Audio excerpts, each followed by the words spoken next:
Mature Yoga. Finding a teacher in the modern world. Andrey, Verba. Once, another came to Buddha and gave him a very valuable shell. As a rule, Buddha didn't keep the presents, but passed them to others. He placed the shell next to him, thinking of handing it over to someone so that the shell will be of benefit. All his life, Buddha had nothing but several robes, an alms bowl, and a walking stick. That's it. He was a very modest person as far as possible. One boy came to Buddha and gave him a prayer beads made of crystal, rock crystal. So the boy approached Buddha to donate crystal prayer beads, and Buddha picked up the shell. Several scenarios of this story ending exist. One of them is quite fantastic, almost a fairy tale. And this one I'm gonna share with you now. Why is it a fairy tale kind? Because what Tsonkapha did was extraordinary. Only he managed to overcome what no one else succeeded to. So, we consider the most extraordinary version that exists. Do you see my logic? Had it been easy, someone else could do it, but it didn't happen. So, according to this fantastic case scenario, Buddha showed the shell to the boy and said, "Right now, you cannot use this shell, but I am giving it to Mount Galyayana. He will hide it in such a place where you can easily find it in one of your future lives. This shell will help you benefit a great deal of people in this world." So, this happened. In 1200 years, another boy was born in the country, and he was into self-development from the age of 7. One of the Tibetan culture features is preferable early self-development. So Tsonkapha was born in a family with such traditions. The first initiation he got at the age of 3 or 7, I do not remember exactly. He was of this big, and he revealed a great depth of knowledge. He easily memorized the scriptures. Others could not realize. He was of great knowledge. He could easily remember sophisticated scriptures. Of course, he did apply some efforts to assimilate those texts. Still, it came so natural to him that he could recite very unique parts that was beyond imagination of sages of that time. Clearly, the boy had an unbelievable potential. He was a genius. At age of 25, he became a monk, took a vow of celibacy, put on a monk robe, and started a monastic education. He is believed to have had more than 100 teachers. Despite his vast knowledge, he was open to the teachings of any master he could meet. Sure, Tsonkapha's authority increased. He lived very decently. So, he was 52 or 54, as he was predicted to establish a monastery for a fast development of the teaching. His disciples proposed him to build up a monastery. The guide told you that Tsonkapha himself had erected the monastery. It is not true. He didn't do it. That was his disciples' initiative.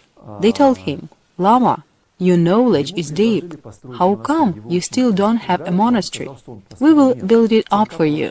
It's a proper time." So he agreed. They were in a search of a good site for the monastery. They saw such a place in meditation. That is the hill where we are now.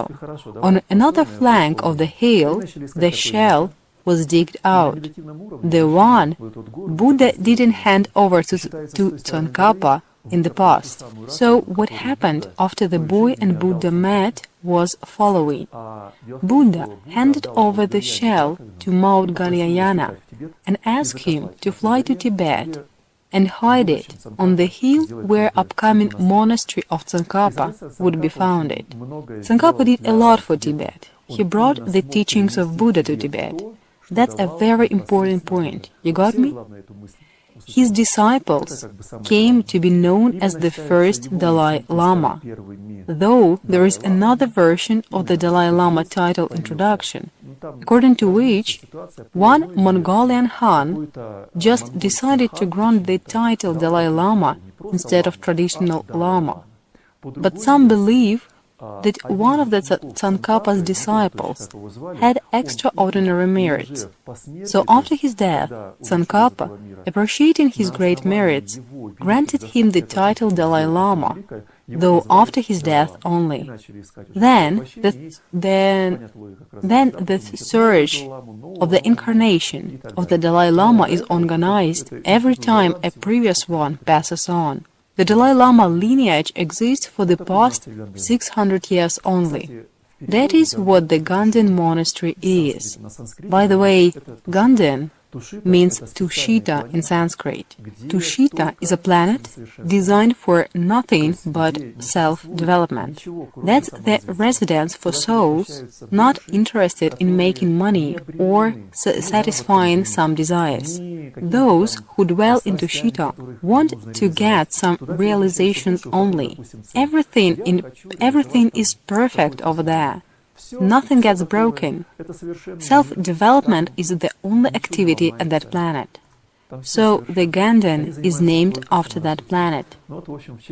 Considering the heaven realms, planets like Tushita make less than 0.0001%. It's a pure resort for practitioners and Bodhisattvas. You know, by the way, what Bodhisattvas are into? They bear the burden no one else, being of sound mind and memory, is eager to. They care even for social misfits and rejects. Here is an example of Bodhisattva doing. In Nepal, we visited Namo Buddha, a site where Buddha, in a previous life as a prince, gave his body to a starving tigress and her cubs. According to a legend, Shariputra and Mount Galyayana were the cubs who had been destined to be eaten up by their mom, a tigress. But they were saved up by the prince. The prince was the Buddha himself, and the cubs were his disciples, Shariputra and Mount Galyayana. Somebody else probably was there, I'm not sure, but these two, mentioned above, were definitely there. How come they happened to be born as tigers? Due to lack of potential, karma they created hadn't been changed before they passed away. So, they found themselves in the animal world. With this notion, Buddha reincarnated there to pull them out. You see the logic? Things are quite complicated when it comes to the Bodhisattva. Not to mention unprepared disciples taking the path of Bodhisattva and helping those who have created a great deal of bad karma. That's a classic example of Buddha's sacrifice for the sake of his disciples. That's what Bodhisattvas do in most of the cases. In some Guruji's disciples reincarnate as some fishes. He comes alone to be on the same page with them. If some Guruji's disciples reincarnate as some fishes, he comes alone to be on the same page with them. Thus, Tushita is a right place for those having created some karma and in need of recovery. Do they recover with the help of practice to be reincarnated later again? Right, they practice to change the energy flow, as some blockages in energetic channels prohibit the ascent of the consciousness. Low level of consciousness results in low level reincarnation. Here is another example. Marpa could transfer his consciousness into another body, particularly into a body of recently died or killed by hunter's animal. So, once upon a time, Marpa shifted his consciousness into a dead deer, and he completely forgot about his real being. So his disciples had to prostrate endlessly to the animal to remind Marpa of self-development, and him being a Marpa not a deer. Having got the body of the deer, Marpa adopted its mindset, its interests, such as yummy green grass, etc. Energy flows made its business. So once Bodhisattva finds himself in Tushita, he can change the problems of his energy flow. Is the term karma clear to you? Visit our website and go to the Andrey Verba's lectures illustrations. One of the illustrations has a scheme of chakra system of a human being. The current interests of the being are in correspondence with his addictions of his previous life. In other words, previous addictions determine current concerns. There is one classical method that helps deal with weaknesses and leave them behind instead of dragging them along to a next life. In the afternoon of life, one's social role is up. The human goes to the teacher asking for a system of self-developing. What for? For a better reincarnation. For that, the addictions ought to be kicked out from the channels. Then, next reincarnation might be adequate. Hence, if we practice properly, channels get cleaned up and the afflictions vanish away. Once they are gone, associated karmas worked out. Is it correct?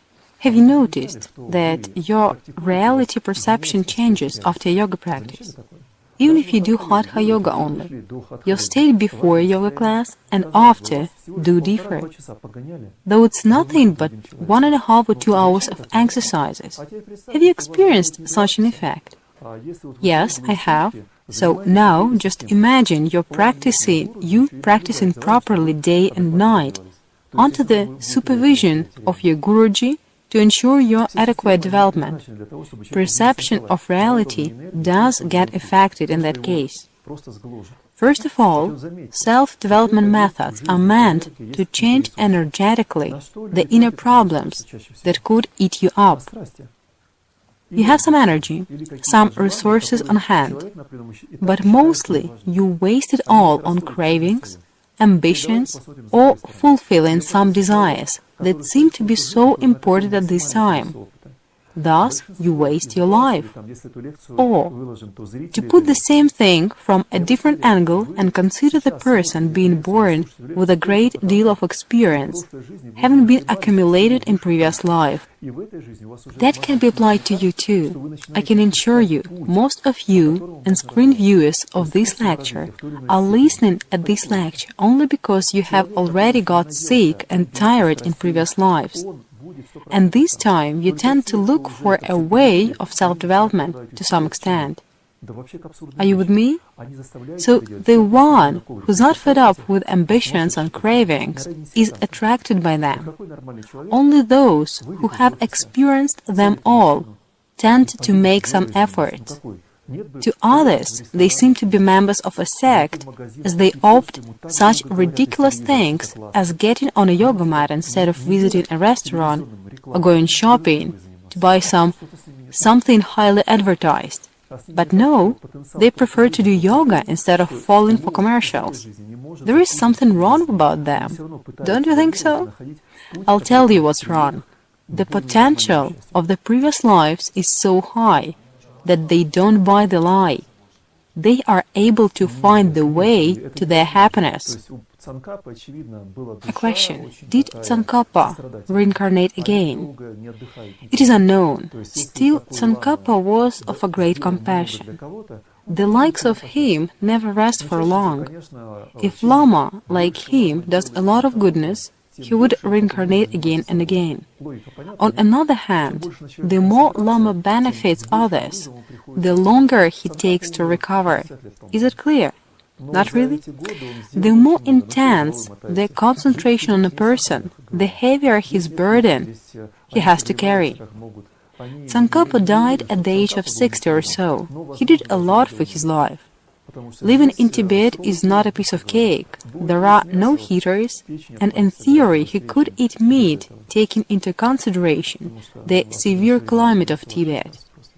If you keep on eating meat, you'll face liver problems, as present-day meat is simply dangerous. So these kind of people do reincarnate. Any other questions? Why did we reincarnate here? Do you want an easier world to live in? It's possible. The world you reincarnate is determined by your karmic connections. There are two types of practitioners, as per scriptures. Shravakas or Pratika Buddhas is the first type. Knowing the issue of the world, they dream of running off this planet as far as possible. They happen to come here, so they do breathing exercises, embrace austerity and so on. Then, yahoo! And leave the planet happy and sound. But there is an issue, karmic connections. We are all, more or less, karmically connected. So the one who has reached his happiness somewhere there had certain parents who had spent some amount of time and efforts to bring him up. So he's all set. But what about them? What are they into? Nothing changed for them. Which means they will end up as yaks, as they eat yaks for breakfast, lunch and dinner.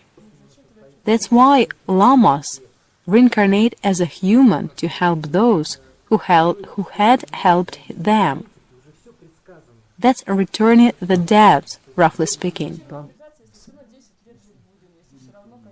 When the planet collapses, two options of development will be available. First one leads to reincarnation in heaven, following Maitreya.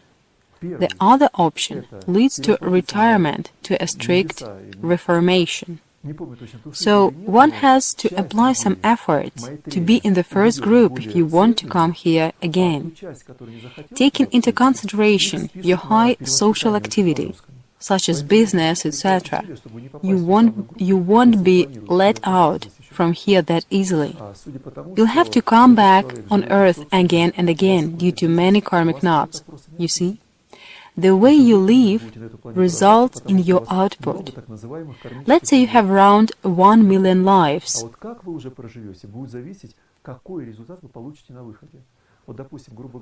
Let's say you have around 1 million lives on earth until Buddha Maitreya comes. It's up to you how you live them through. If efforts are applied, there is a chance to be with the group of developing souls. Otherwise, you'll be wiped out to the hells where strict reformation happens. If a person doesn't want to improve his inner world energy-wise, he'll be put by force under conditions that stimulate the energy boost where you wouldn't like it to do. To put it simple, you are helped change the consciousness on the level of energy. Still, if someone does incredibly disgusting things, then special hells execute their cancellation to zero. Let me explain. For instance, you make a mistake, and your dad tells you, "Son, you do bad things." Unless you get it in the neck, you cannot realize you're bad. Words are useless.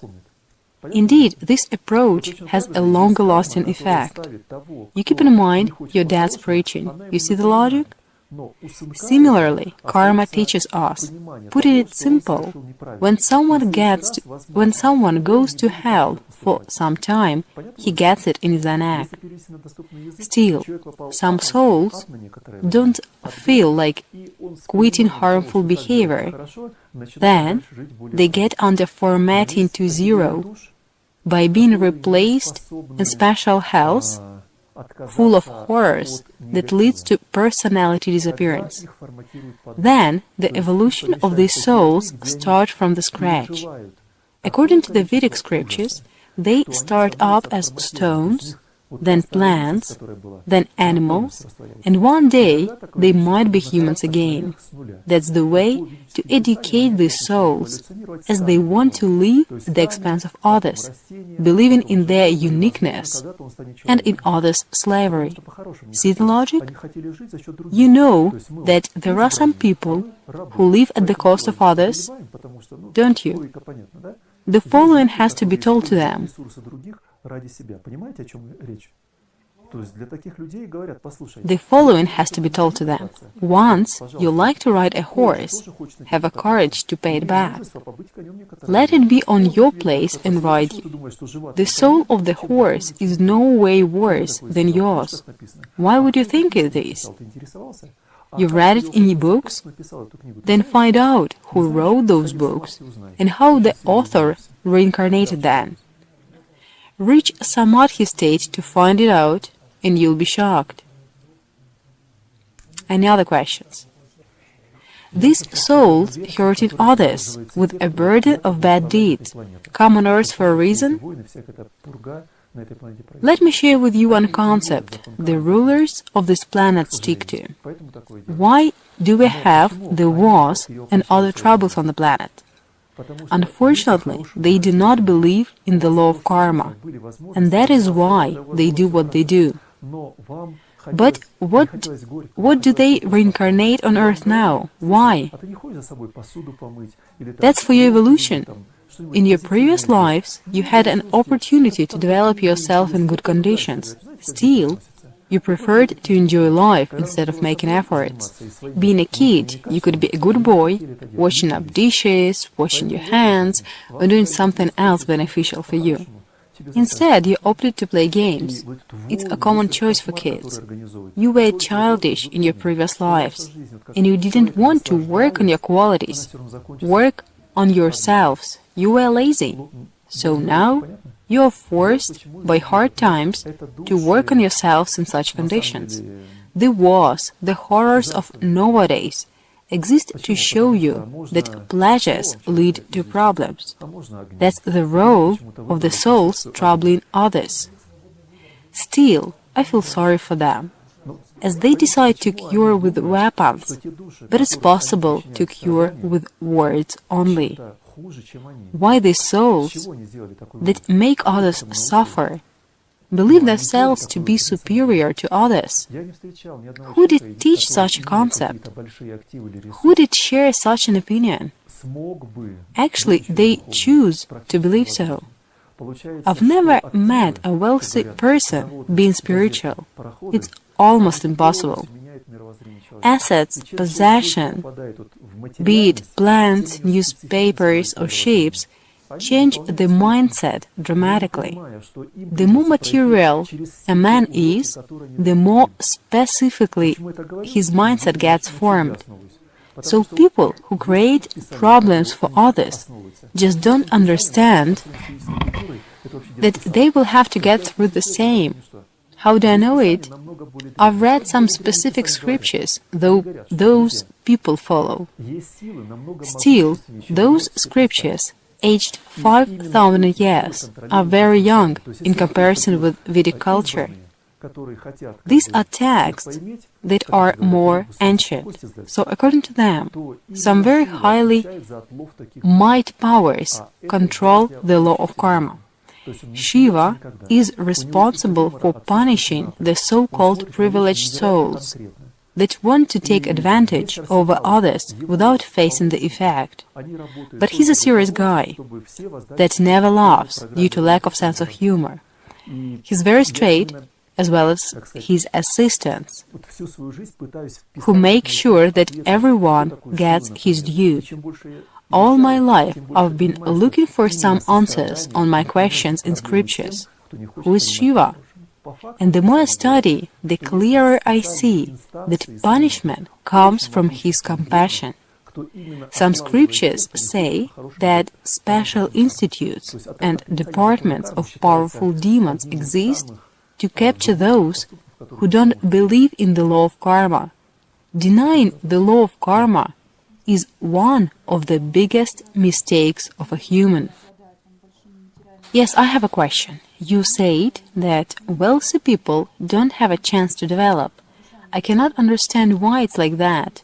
Men of property create jobs. How bad is it? Or the problem is in improper methods of influence they use? What I mentioned is that it's hard for wealthy people to grow spiritually. Higher a person climbs up a mountain, the more difficult it is to climb up another mountain. If you don't believe me, I might assume that I am not authority for you. But read the Gospel. You might have heard of Jesus Christ, haven't you? So he said, "It is easier for a camel to go through the eye of a needle than for a rich man to enter into the kingdom of God." I watch the world around me, and I can conclude that wealthy people have harsh times. They do keep some people going by, creating jobs. However, there are two reasons why they can benefit from a wealthy man. In one of your previous lives, you were at his place, but you had lost everything, and now you have to climb up slavishly from the beginning. In this case, he provides you with a job. The point is that he helps himself. He's another incarnation only. You see the point? There is another possible variant. That's the last material life of a person.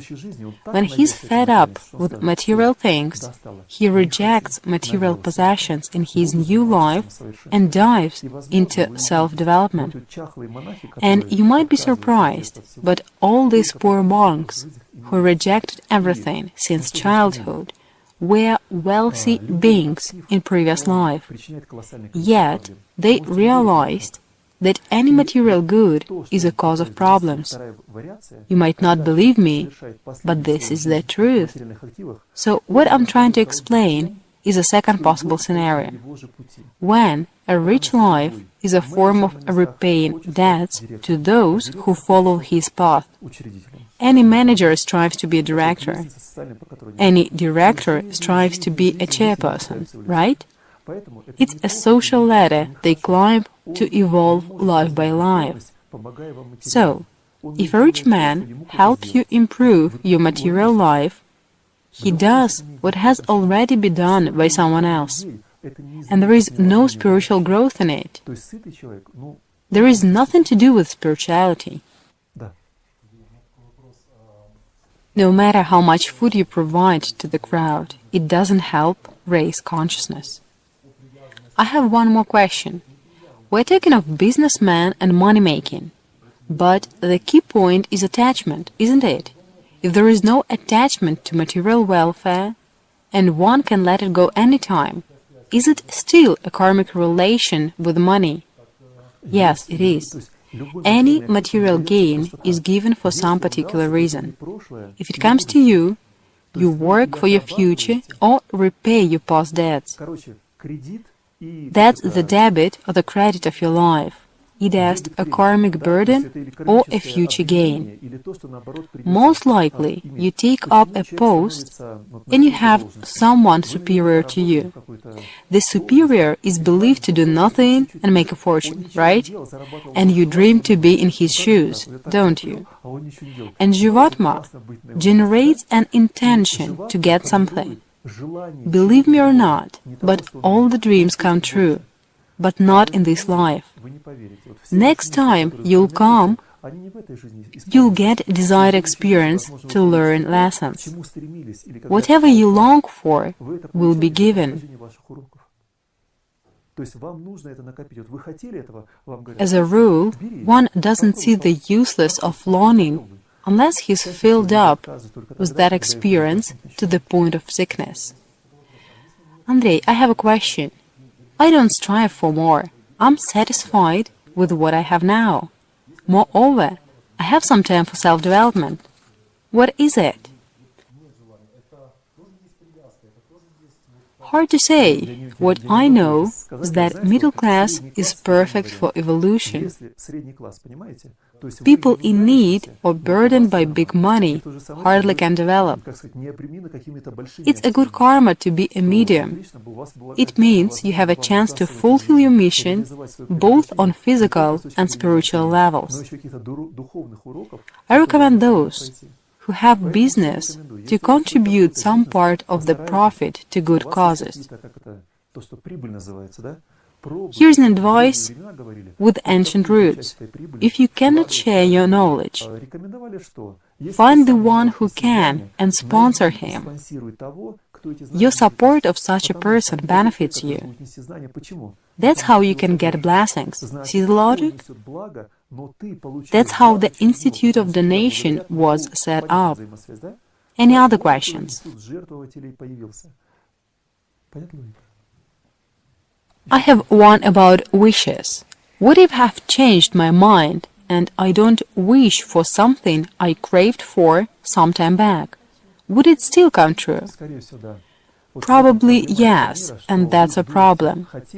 Due to your foolishness, you wanted something, so you are predestined to get it.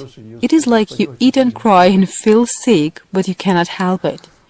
Actually, it doesn't really matter. If you practice, energetically you can change it. I got to know this concept many years back, and just couldn't believe it. Indeed, appearing wishes can exhaust. Appearing wishes that can exhaust can be controlled with the help of your practice. You all understand what I mean, right? The energy centers, called chakras, record your intentions. You'll have to get through. People poor in energy cannot realize their wishes, but as soon as they accumulate some energy, predetermined by your karma things get activated. Is it clear? These are your lessons. Still, on energetic level, you can change predetermined course of events. Did you get it? Let's consider how a desire comes up. For that, imagine a light stream in glass tube. If the tube is empty, the light freely gets through it.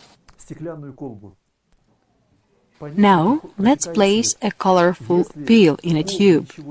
The light stream gets in, but it gets out, colored by the color of the pill. That's how passions appear. Whenever there is a desire in your energy channels, you crave for a certain object and you simply follow it. That's the principle of the energy work. But when you practice yoga and experience some discomfort, possible disturbing desires may not visit you in future. So, if now you intend to avoid the realization of previous dreams and desires, practice Hatha Yoga.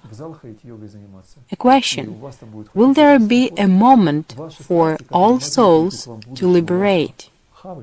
Yes, it will. Can I ask one more question? Does it mean that Bodhisattvas will never be liberated from reincarnation? This is not possible. Manifested reality will have to disappear in one form or another.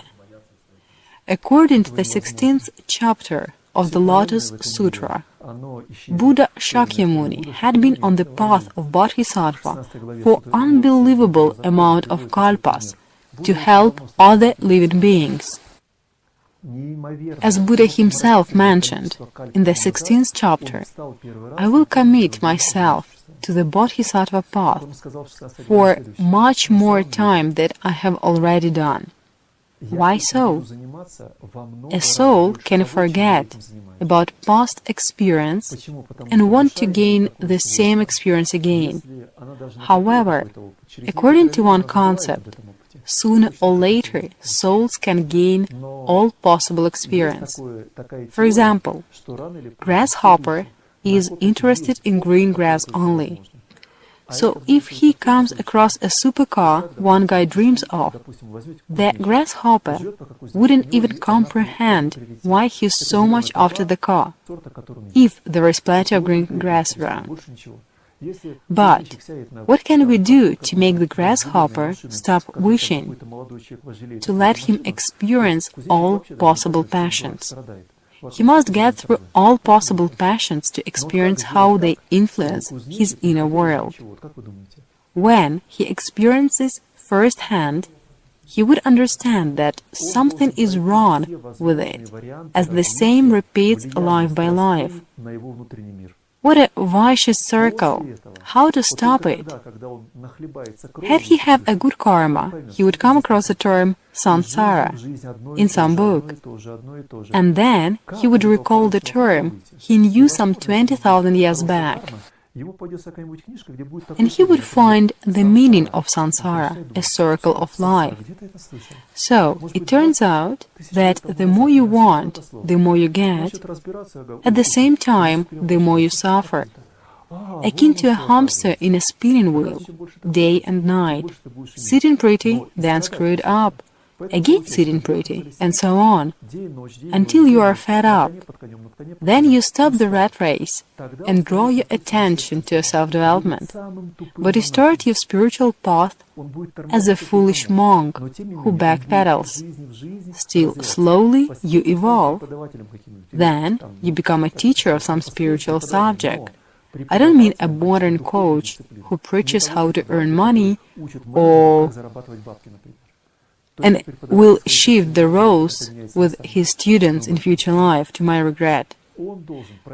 So, starting as a grasshopper and going all the way up through material experience to a teacher, and finally becoming a master, having tested all possible systems of self-development. Then you get all set of possible experiences. The superior master is called Tathagata, one who has thus come. Buddha Shakyamuni was the last Tathagata. Up-and-coming Tathagata on this planet is Buddha Maitreya. So, Tathagata can say no to any temptation. Moreover, if you are listening to this talk, you are also following this path. You don't know it yet, but you will evolve to the Tathagata level. In second chapter onwards of the Lotus Sutra, Buddha predicts his disciples how many kalpas they all will work hard on the path to reach the final stage of accumulating all possible experiences. A question. So, we all gathered here to become spiritual people on high level. And according to what you say, I understand that we should communicate with wise people like you, gaining wisdom and knowledge to become truly spiritual. So how can we recognize a good teacher who can answer our questions? Thank you for a compliment, but I'm unlikely to be such kind of a person. I have imperfections. To find good teachers, I recommend to use a common sense. First of all, find a definition of a good teacher in scriptures. Then, see true followers of such a teacher, those who don't talk to the wind, but get objective results by practicing the teaching. Trust first-hand experience only, not empty words. And if you feel that he's onto something, then try his teaching yourself. That's a common sense. Nevertheless, to my big regret, it's not that easy as it seems to be. You'll face difficulties finding a true teacher and his true disciples.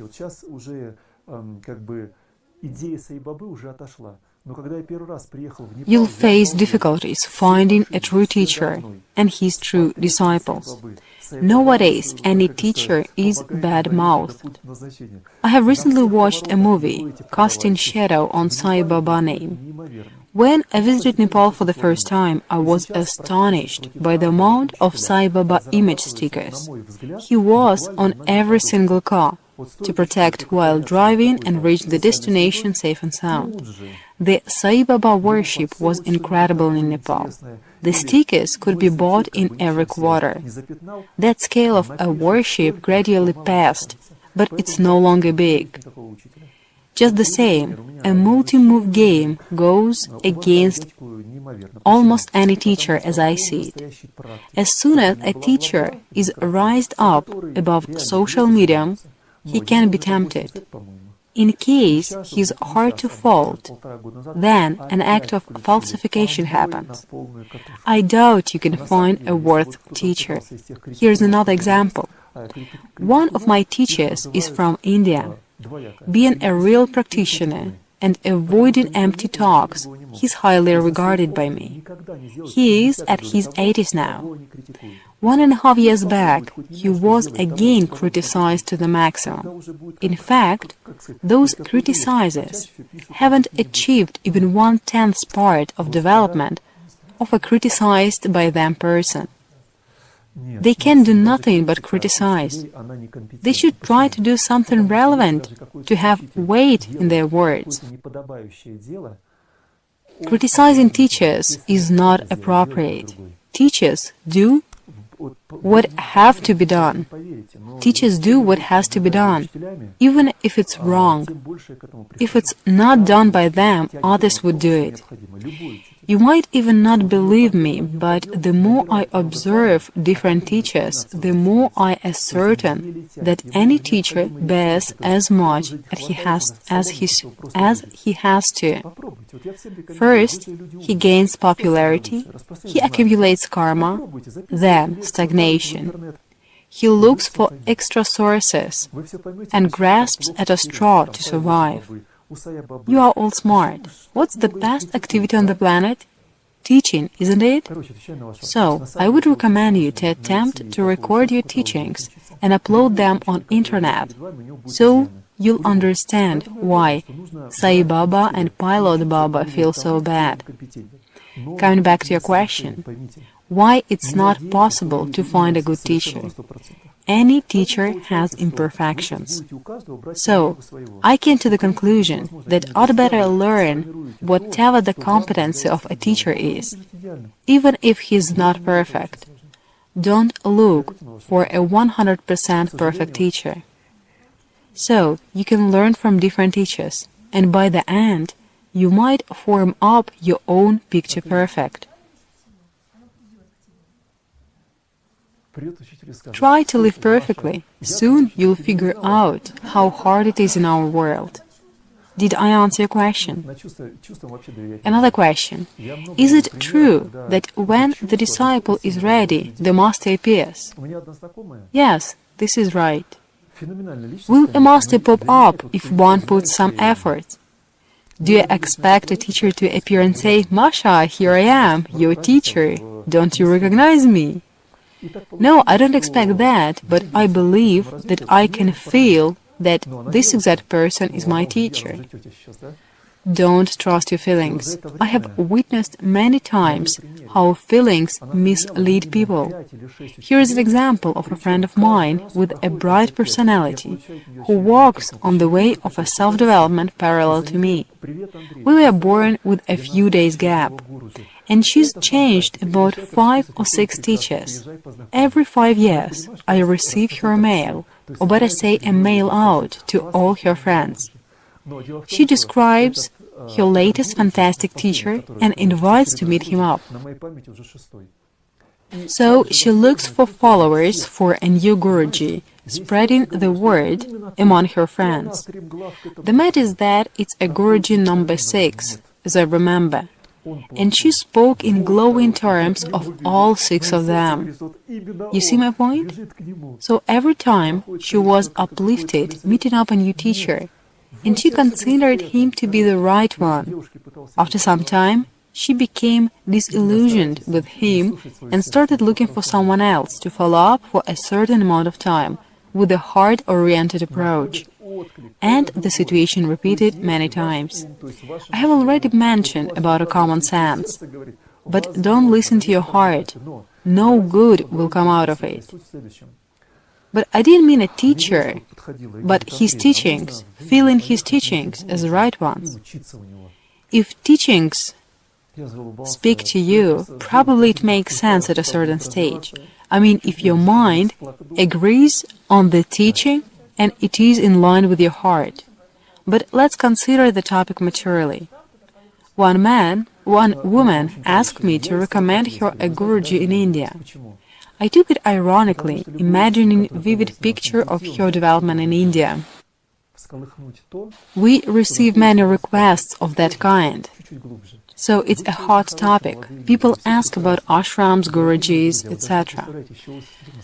So what I answered to that woman is following. Don't expect anything good out of it. You know why?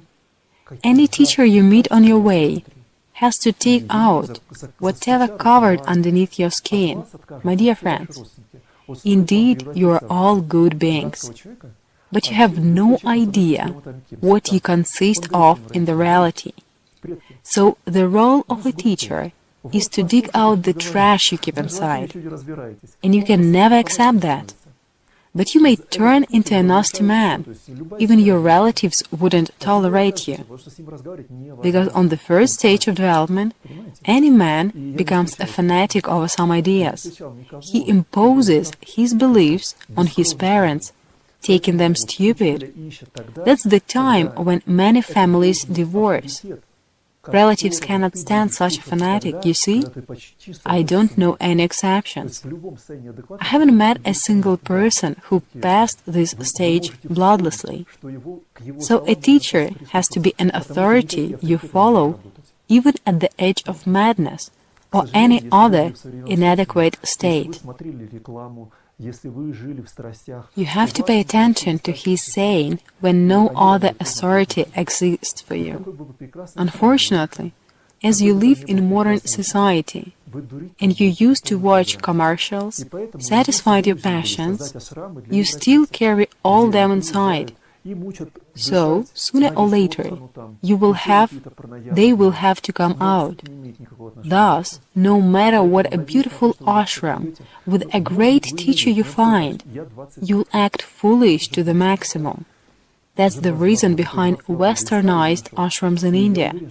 These ashrams teach how to do nadishodhana or any other pranayama, which is so far away from the real yoga.